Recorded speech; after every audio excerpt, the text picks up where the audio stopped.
तो synthetic versus natural medicine, इसमें अब सिंथेटिक पूरी मेडिसिन को, synthetic hair care, dental care, skin care को, सिंथेटिक जूते चप्पल कपड़ों को, सिंथेटिक पूजा सामग्री को, चारों तरफ ये जो जहरीली दुनिया हमने इसका ताना बाना उड़ रखा है, ये सारा फेंकना पड़ेगा।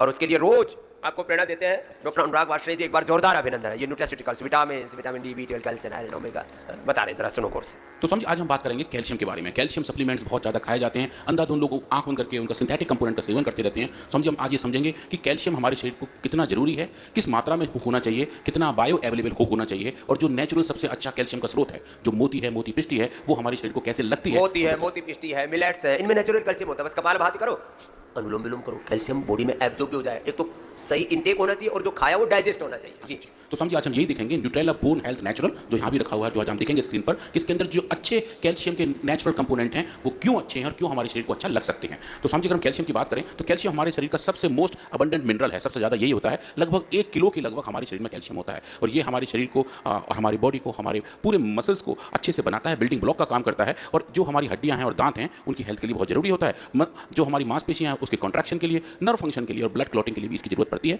हार्मोनल रिलीज में भी कैल्शियम का इंपॉर्टेंट रोल रहता है। पूरे शरीर के कैल्शियम का लगभग 99% हमारी हड्डियों और दांतों में रहता है, जो एक तरीके से स्ट्रक्चरल रिजर्वायर का बैंक का काम करते हैं। शरीर को जितना कैल्शियम और फंक्शन को चाहिए होता है वो हड्डियों से लेते रहते हैं, वापस देते रहते हैं। जैसे कि हम अपना बैंकिंग करते हैं, हमें जितने पैसे चाहिए होते हैं हम बैंक से लेते हैं, और जब सैलरी आ रही होती है या और तरीके से अर्निंग होती है तो हम उसे बैंक में वापस जमा करते हैं। हड्डियां और बोन्स आपके कुछ हद तक कार्टिलेज भी और दांतों के अंदर भी ऐसा ही देखा जाता है। और जो बाकी 1% कैल्शियम है, अभी हम वो देखेंगे पूरा उसका लेखा जोखा कि वो कहाँ पाया जाता है और उसका हम क्या काम करते हैं। तो अगर हम कैल्शियम का डिस्ट्रीब्यूशन देखें, जो आप अभी स्क्रीन पर देख रहे हैं, हड्डियों के अंदर लगभग 99% है। बाकी जो सॉफ्ट टिश्यूज हैं उसके अंदर 1% है, जहां मेरा ये कर्सर है। इसके अंदर कुछ हिस्सा हमारे हर एक कोशिका के साइटोसोल में, हर एक कोशिका के अंदर जो लिक्विड है उसमें रहता है। सेल ऑर्गेनेल्स मतलब सेल के अंदर के जो अवयव हैं उनके अंदर कैल्शियम रहता है, और हमारी बहुत सारी बायोलॉजिकल रिस्पॉन्स इसी कैल्शियम सिग्नलिंग के आधार पर होती हैं। साइटोसोल मतलब एक कोशिका के अंदर कितना कैल्शियम है, उसके अंदर जो खुद के रिजर्वायर हैं।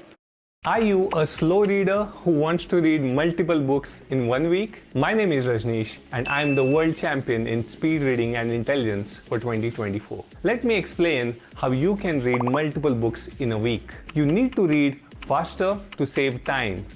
Normally, people read about 150 to 200 words per minute, which will take you about 5 to 10 hours to read. Calcium है उसके अंदर जो खुद के रिजर्वायर हैं जिनको हम एंडोप्लाज्मिक रेटिकुलम कहते हैं, उसके अंदर कितना कैल्शियम है वो तय करता है कि कौन कौन से जीन कहाँ कितने कितने एक्सप्रेस होंगे और हमारी कोशिका किस तरीके से एक सिस्टम को रेस्पॉन्ड करेगी, चाहे वो स्ट्रेस हो, चाहे वो बीमारी हो या बीमारी से लड़ने का तरीका हो। इम्यूनिटी भी उसी से सीधे सीधे लिंक होती है। तो उन सबको समझना, उन सबको देखना कैल्शियम की फंक्शनैलिटी से लिंक होता है। और अगर हम बात देखें कि इसकी पूरी मेटाबॉलिज्म, इसका लेखा जोखा कैसा होता है, एक दिन में कितना कैल्शियम का एक्सचेंज हो रहा है, तो आप देखें कि लगभग अपने डाइट के साथ अगर हम ढंग से अच्छा खा रहे हो तो 1 ग्राम कैल्शियम रोज खाते हैं। लगभग 1000 मिलीग्राम कैल्शियम का सेवन हम रोज करते हैं। हमारी इंटेस्टाइन लगभग 400 मिलीग्राम को एब्जॉर्ब कर लेती हैं, 200 मिलीग्राम वापस सीक्रेट हो जाता है, और फीकल एक्सक्रीशन लगभग 800 mg के आसपास रहता है। अब ये जो 200 मिलीग्राम हमारे शरीर के अंदर जाता है, ये हमारे बोन के साथ इक्विलिब्रियम में आ जाता है। एक तरीके से तारतम्यता बन जाती है कि हम कुछ कैल्शियम बोन से देते हैं, कुछ कैल्शियम बोन से लेते हैं, वो सब कुछ दिखाई देता है। और ये जो पूरा प्रोसेस है ये एक अच्छे हेल्दी तरीके से चलता रहता है। हमारी डाइट अच्छी हो, हम योग अच्छा कर रहे हो, हमारी खान पान अच्छे हो और हमारा व्यवहार ठीक हो, तो ये एक नॉर्मल नेचुरल तरीका है जो नेचर ने बनाया हुआ है कि किस तरीके से हम कैल्शियम का बैलेंस कर रहे हैं। और जो ज़्यादा कैल्शियम है, जो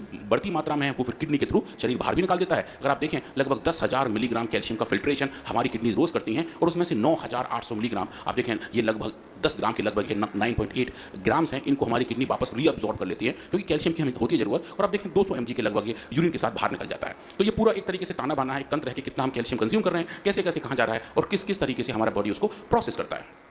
इसको हम होम्योस्टैसिस कहते हैं। मतलब अगर हम बात करें इक्विलिब्रियम की, उसको साइंस की भाषा में समझें तो वो होम्योस्टैसिस है कि हमारे शरीर में कितना कैल्शियम चाहिए हमारा शरीर तय करता है, और फिर उसमें आगे पीछे उसके डिपॉजिट्स या विड्रॉल होते रहते हैं। जैसे कि हम बैंकिंग में करते हैं, हम जब बैंक में जाते हैं, आजकल तो खैर काफ़ी कम लोग बैंक जाते हैं, सबका हम यूपीआई से हो जाता है, पर जब भी बैंक जाते हैं तो एक फॉर्म भरना पड़ता है, एक विड्रॉल फॉर्म भरते हैं या हम चेक साइन करते हैं। तो वो जो प्रोसेस है वैसा ही लगभग हमारे शरीर के अंदर होता है। अगर हमारे शरीर के अंदर कैल्शियम का लेवल कम हो जाए तो हमारा शरीर एक विड्रॉल फॉर्म साइन करता है पीटीएच के तौर पर। एक हार्मोन है पैराथायरॉयड हार्मोन, जो पैराथायरॉयड ग्लैंड से सीक्रेट होता है, और वो क्या करता है कि वो हमारे शरीर के कि बोन के अंदर से जो कैल्शियम का लेवल है उसको रीअब्सॉर्ब कर देता है, जिसकी वजह से ब्लड के अंदर कैल्शियम का लेवल बढ़ जाता है और विटामिन डी का जो पाथ है वो शुरू हो जाता है, और उसकी वजह से कैल्शियम का एब्जॉर्प्शन बढ़ जाता है और पूरे शरीर में जितना कैल्शियम उतना मिल जाता है। पर हम कैल्शियम ज़्यादा खा लें या हमारे शरीर में कैल्शियम का लेवल बढ़ जाए तो फिर एक तरीके से डिपॉजिट वाली बात आती है, जो हम पैसे जमा करते हैं बैंक में, वैसे ही जब कैल्शियम का लेवल बढ़ जाता है तो फिर हम एक डिपॉजिट स्लिप भरते हैं, जो कैल्सिटोनिन, वो भी एक हार्मोन है, उसकी वजह से होता है। वो उस पूरे प्रोसेस को उल्टे तरीके से रेगुलेट करता है। कैल्शियम का रीअब्जॉर्प्शन कम हो जाता है, डिपॉजिट ज़्यादा हो जाते हैं और बोन्स के अंदर जाके कैल्शियम इकट्ठा होना शुरू हो जाता है। तो ये एक तरीके से बैंक बैंकिंग का काम है, जो हमारे शरीर में अलग अलग चीज़ों का होता है, वैसा ही कैल्शियम का पाया जाता है और ये बैलेंस बना के रखता है कि हम अपने अंदर कैल्शियम का लेवल कितना रख रहे हैं। अब ये कैल्शियम चाहिए क्यों, मतलब इसका फंक्शन क्या है? तो हमारे जितने दांत और हड्डियां हैं जितनी मजबूत रहेंगी उनके लिए कैल्शियम चाहिए। एक सेल के अंदर मेटाबॉलिज्म के लिए, ये जो आप स्ट्रक्चर देख रहे हैं, ये सेल का माइटोकॉन्ड्रिया है, जो एक कोशिका का पावर हाउस है। हमारे पूरे शरीर की ऊर्जा इसी के थ्रू चलती है और इसकी ऊर्जा की जनरेशन के लिए कैल्शियम एक कोफैक्टर का काम करता है, तो ये चाहिए होता है। और हमारे जितने मसल्स हैं, जो अगर अपने हाथ पांव हिला रहे हैं, मसल्स बना रहे हैं, अच्छे तरीके से योग भी कर रहे हैं, अपने एक अच्छा सूर्य नमस्कार भी कर रहे हैं, तो उसके लिए जितनी भी कॉन्ट्रैक्शन चाहिए मसल्स के लिए, वो इसी कैल्शियम की वजह से होते हैं। और कैल्शियम सिग्नलिंग यहाँ भी एक रोल प्ले करती है। और जो बहुत क्रिटिकल है वो है न्यूरल ट्रांसमीटर, मतलब एक न्यूरॉन जो आप देख रहे हैं स्ट्रक्चर में, जो एक न्यूरॉन एक सेल से दूसरे सेल तक कम्युनिकेशन करता है, उसमें भी कैल्शियम का सिग्निफिकेंट रोल होता है।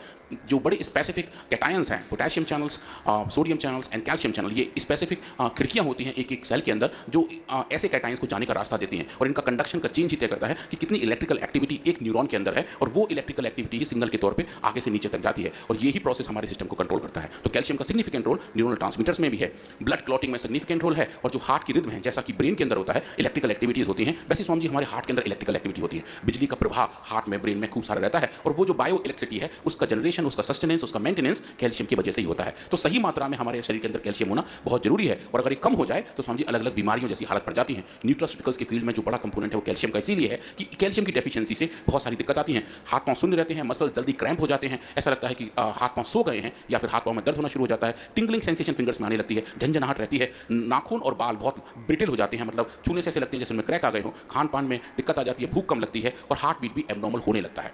और अगर ये डेफिशिएंसी लगातार बढ़ी रहे तो ये बीमारियों के तौर पर कन्वर्ट हो जाती हैं। ये अलग तरीके के रिस्क आने लगते हैं कि जो पैराथायरॉयड हार्मोन का फंक्शन है वो खराब हो जाता है, और कुछ ऐसी सिचुएशन है जो हमारी कैल्शियम की मेटाबॉलिज्म है हमारे बोन के साथ, वो भी खराब होने लगते हैं। और क्या क्या कारण है कि जिनकी वजह से ये होने के रिस्क है? एक तो ये है कि हमारा खान पान ठीक नहीं है, कुछ हमारी सिंथेटिक बर्ड की दवाइयाँ भी हैं, उनका एडवर्स इफेक्ट स्वामी जी हमारे कैल्शियम लेवल को भी खराब करता है। महिलाओं में जैसा भी स्वामी जी बता रहे थे, मीनोपॉज के दौरान भी ऐसी दिक्कत आती है, उस वक्त सबसे बड़ा जो हार्मोन का चेंज है वो होता है, तो उस दौरान हड्डियों में से कैल्शियम बाहर निकलने लगता है। तो आप देखेंगे जो हमारी बुजुर्ग माता हैं, उनका जो पोस्चर है वो थोड़ा झुक जाता है, उनकी हाइट थोड़ी सी कम हो जाती है, क्योंकि उनके जो हड्डियां हैं, जो वर्टिब्रल कॉलम हैं, जो स्ट्रॉन्ग बोन्स हैं, वहाँ से कैल्शियम लीच आउट होकर सर्कुलेशन में जा रहा होता है, तो हड्डियां सॉफ्ट हो जाती हैं, लचीली हो जाती हैं, हाइट कम हो जाती है, और वो बैंड हो जाती हैं, वो थोड़ी झुक के चलने लगती हैं। और जो हम कहानियों में देखते थे कि हाथ में डंडा लेके जाती हुई एक बूढ़ी माँ, बूढ़ी नानी, उनका एक बायोलॉजिकल रीजन यही है कि हार्मोनल चेंज के दौरान जो कैल्शियम का डिसरेगुलेशन है वो इसको लीड करता है। तो इसलिए ऐसी माताएं जिनका एज मीनोपॉज के आसपास है, उनको सही मात्रा में कैल्शियम का सेवन करना चाहिए, और वो भी नेचुरल कैल्शियम का सेवन करना चाहिए। वो भी बताऊंगा कि वो क्यों करना चाहिए।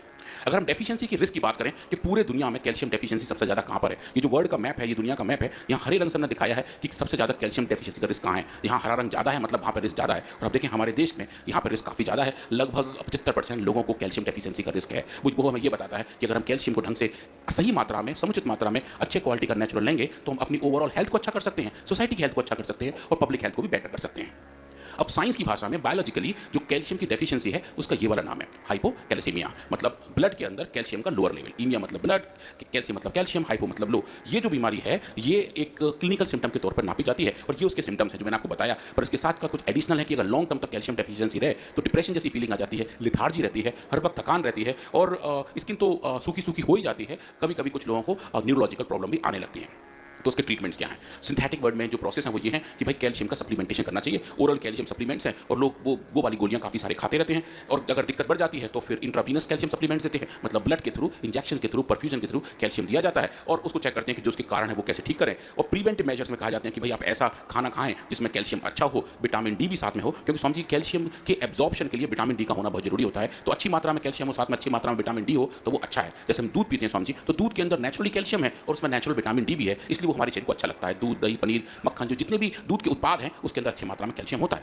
और जो लोग ज़्यादा अल्कोहल का सेवन करते हैं उनका विटामिन डी और कैल्शियम का एब्जॉर्प्शन कम हो जाता है, तो वो भी समझिए एक कंसर्न है। तो लोग बताते हैं कि अगर जिनको कैल्शियम की डेफिशिएंसी है उनको अपने अल्कोहल के इंटेक को कम कर देना चाहिए। और जो हम ज़्यादा कैफीन लेते हैं, जो कॉफी में होता है, कुछ हद तक टी में भी होता है, और जो ज़्यादा नमक वाले खाद्य पदार्थ हैं जिनको हम सोडियम रिच फूड कहते हैं, प्रोसेस फूड्स कहते हैं, समझिए उनका भी ज़्यादा लेने की वजह से कैल्शियम एब्जॉर्प्शन में दिक्कत आती है। और last but not the least समझिए एसिडिक फूड, मतलब ऐसे खाने जो जनरली एसिडिक हैं, जो सो कॉल्ड कोल्ड ड्रिंक्स हैं, जो सो कॉल्ड कूल ड्रिंक्स हैं, वो सब कूल ड्रिंक्स हमारे शरीर के अंदर कैल्शियम के एब्जॉर्प्शन को डिसरेगुलेट करते हैं। उनके ज़्यादा इस्तेमाल से समझिए हमारा शरीर एसिडिक हो जाता है और एब्जॉर्प्शन कैल्शियम का उतना कम होता जाता है।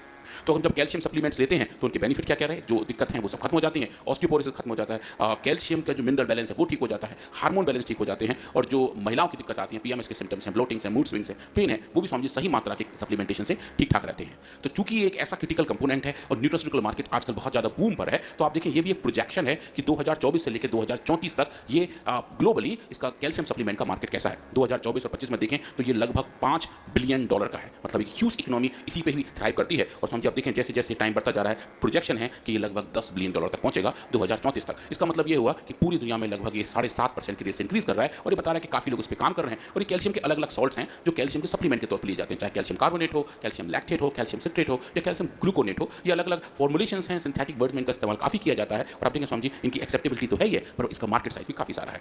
तो आप देखें कि अगर हम ओरल सिंथेटिक कैल्शियम सप्लीमेंट्स लेते हैं तो उनमें क्या अच्छाई है और क्या क्या उनके एडवर्स इफेक्ट हो सकते हैं। तो कैल्शियम पिल्स खाई जाती हैं, कुछ फोटोज आप यहाँ देख रहे हैं, अलग अलग ब्रांड्स के आते हैं और समझिए कुछ लोग इनका सेवन लगातार करते रहते हैं। कुछ जिनको फिजियोलॉजिकल नीड्स हैं उनकी बात तो सही है, कुछ लोगों को जिनको स्पेसिफिक मेडिकल रिक्वायरमेंट्स हैं उन्हें रोज अपनी दवाइयां खानी चाहिए, पर कुछ लोग न्यूट्रास्यूटिकल के नाम पर रोज कैल्शियम मुट्ठी मुट्ठी भर करके खा रहे होते हैं। वो जो सिंथेटिक कंपोनेंट्स हैं वो समझिए अगर सही तरीके से ना खाए जाएं, लंबे समय तक बगैर किसी कंट्रोल के खाए जाएं तो वो दुष्प्रभाव पैदा कर सकते हैं। और ये जो दो बड़े सॉल्ट हैं जिनको हम कैल्शियम कार्बोनेट और कैल्शियम सिट्रेट कहते हैं, उनका सेवन अगर ज़्यादा समय तक किया जाए तो समझिए आप देखिए 3 बड़ी बीमारी होने के रिस्क बढ़ जाते हैं। और ये क्लिनिकल ट्रायल्स के डेटा हैं कि कुछ केस में जिन लोगों को ज़्यादा कैल्शियम का सेवन किया था, जो कंट्रोल नहीं था, उनको कार्डियक प्रॉब्लम्स आए थे, न्यूरोमस्कुलर प्रॉब्लम्स आए थे, स्ट्रोक भी दिक्कत भी आई थी और किडनी के अंदर स्टोन होने का समझिए रिस्क बढ़ गया था। ये तो देखा गया है कि जो लोग ज़्यादा कैल्शियम अनकंट्रोल तरीके से खा रहे होते हैं, सिंथेटिक कैल्शियम कार्बोनेट और सिट्रेट का सेवन कर रहे होते हैं, समझिए उनकी किडनी में स्टोन्स बढ़ने के रिस्क बढ़ जाते हैं। तो सही मात्रा में बैलेंस तरीके से नाप तोल के खाना ही अच्छा रहता है। ब्लड टेस्ट करा के देखें कि हमारे शरीर के अंदर सीरम में कैल्शियम का कितना लेवल है, अगर वो लेवल कम है तो कैल्शियम का सप्लीमेंटेशन हेल्प करता है। पर अगर कैल्शियम का लेवल ठीक हो समझिए ब्लड में, उसके बाद भी हम कैल्शियम और ठोक ठोक के खाएं तो वो जाके किडनी पे जोर पैदा करते हैं और फिर किडनी के अंदर स्टोन्स बनने की प्रोबेबिलिटी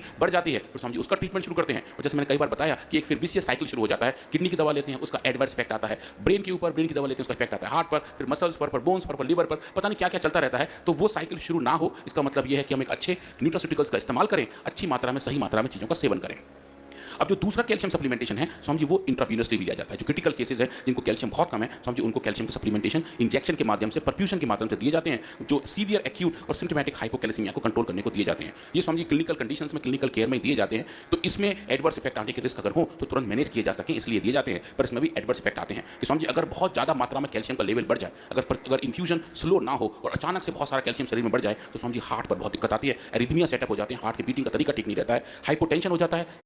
तुम्ही दिवसातून 3 वेळा फिंगर प्रिक करून शुगर चेक करता, तरीही साखर का वाढते हे कळतच नाही। पर बहुत दिक्कत आती है, एरिथमिया सेटअप हो जाते हैं, हार्ट की बीटिंग का तरीका ठीक नहीं रहता है, हाइपोटेंशन हो जाता है, सिंकोप मतलब समझिए अचानक बेहोशी छाने लगती है और फ्लशिंग हो जाती है कि ऐसा लगता है कि जैसे कि चेहरे पे अचानक बहुत गर्मी आ रही है, गर्दन में, चेस्ट में गर्मी पैदा हो जाती है, जो समझिए बहुत कॉमन साइड इफेक्ट है जो आईवी इन्फ्यूजन के दौरान देखा जाता है। तो ये क्योंकि एक क्लिनिकल सेटिंग में दिए जाते हैं तो डॉक्टर्स वहाँ पे इसको मैनेज कर पाते हैं और बता देते हैं, पर ये एक रिस्क है जिसका विशेष ध्यान रखना चाहिए।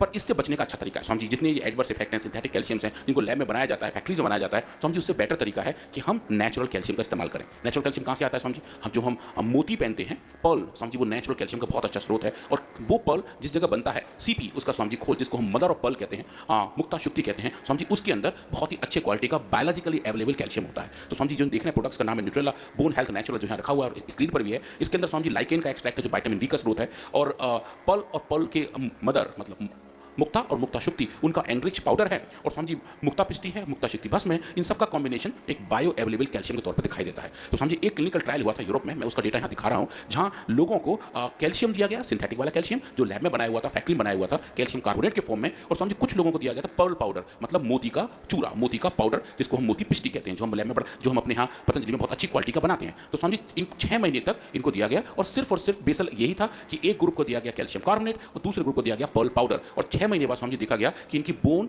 डेंसिटी कितनी है, हड्डियों के अंदर कितनी कैल्शियम है, उसकी डेंसिटी कितनी है, उसका घनत्व कितना है। तो देखिए समझिए ये बिफोर एंड आफ्टर का डेटा है, जहां मेरा कर्सर है, ये वो वाला ग्रुप है ग्रुप 2 जिनको दिया गया था कैल्शियम कार्बोनेट। तो देखिए समझिए जितनी डेंसिटी पहले थी प्री पोस्ट और जो जितनी डेंसिटी 6 महीने के बाद थी लगभग बराबर थी। उन्होंने ये बताया कि जो कैल्शियम दे रहे थे वो उतना बोन डेंसिटी में कन्वर्ट नहीं हुआ, जैसा होना था वैसा चलता आ रहा था। पर यहाँ देखें समझिए ग्रुप 1 जहाँ पे ये वो वाले लोग हैं जिनको कैल्शियम देना शुरू किया गया था पर्ल पाउडर के फॉर्म में, और देखें समझिए जब इनको पर्ल पाउडर 6 महीने तक खिलाया गया तो इनकी बोन डेंसिटी लगभग समझिए 2 गुना तक बढ़ गई थी, जो एक बड़ी वाली बात थी, जो बता रही थी कि अगर आप नेचुरली बायो अवेलेबल कैल्शियम का सेवन करते हैं तो वो जाके हड्डियों में लगता है, हड्डियों की डेंसिटी बढ़ती है, उनका घनत्व बढ़ता है, और जितनी भी कैल्शियम डिपोजिशन की सिचुएशन है समझी वो मैनेज हो जाती है, अच्छे तरीके से बनती है। जो मैं शुरू में बता रहा था कि कैल्शियम का डिपोजिशन, कैल्शियम का होम्योस्टेसिस, उसका एक चक्र हमारे शरीर में बैंकिंग की तरह काम करता है। तो समझिए ये जो डेटा है बताता है कि जब हम अच्छे मात्रा में नेचुरल कैल्शियम का सेवन करते हैं तो हमारे बैंक डिपॉजिट बढ़ते जाते हैं, हमारा कैल्शियम बैलेंस बढ़ता जाता है। तो जो हमारे कैल्शियम का बैंक है, जो बोन्स हैं, उसके अंदर समझिए वो बैलेंस बढ़ जाता है, और ये बढ़ा हुआ बैलेंस जब भी जरूरत होती है हमारा शरीर वहाँ से कैल्शियम विड्रॉ कर सकता है, और जितनी जरूरत हो उस हिसाब से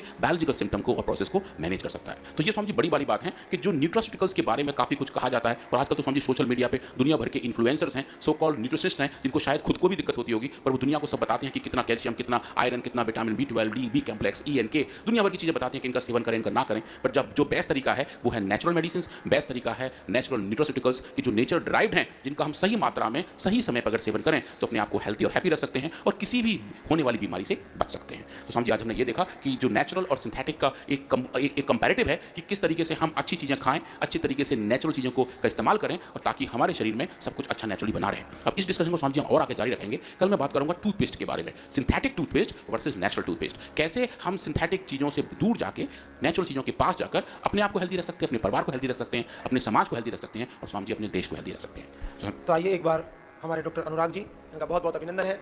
और